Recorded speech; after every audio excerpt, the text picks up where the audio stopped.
Hello everyone. இன்னைக்கு வந்து நம்ம சேனலுக்குள்ளே போகிறதுக்கு முன்னாடி நம்ம சேனலை சப்ஸ்கிரைப் பண்ணாதவங்க சப்ஸ்கிரைப் பண்ணிக்கோங்க. இப்போ நம்ம வந்து நெல் வந்து அறுவடை பண்ணியிருப்போம்.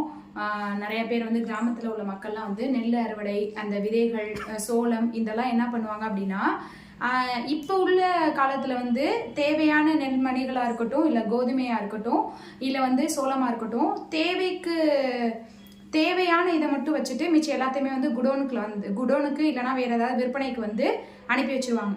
ஆனால் இதே மெத்தடை வந்து நம்ம பழைய காலத்தில் நம்ம மூதாதையர்கள்லாம் வந்து என்ன மெத்தடை ஃபாலோ பண்ணி இந்த விதைகள் இது எல்லாத்தையுமே வந்து பாதுகாப்பாக வச்சுருந்தாங்க.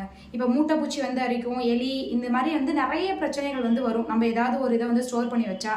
ஆனால் இந்த எந்த ஒரு பிரச்சனையுமே இல்லாமல் நம்ம மூதாதையர்கள் வந்து எந்த முறையில் வந்து தானியங்கள், நெல்மணிகள் இது எல்லாத்தையுமே வந்து பாதுகாப்பாக வச்சுருந்தாங்க. உங்களுக்கு தெரிஞ்சிச்சு அப்படின்னா என்னோட ஷேர் பண்ணுங்கள். தேங்க்யூ.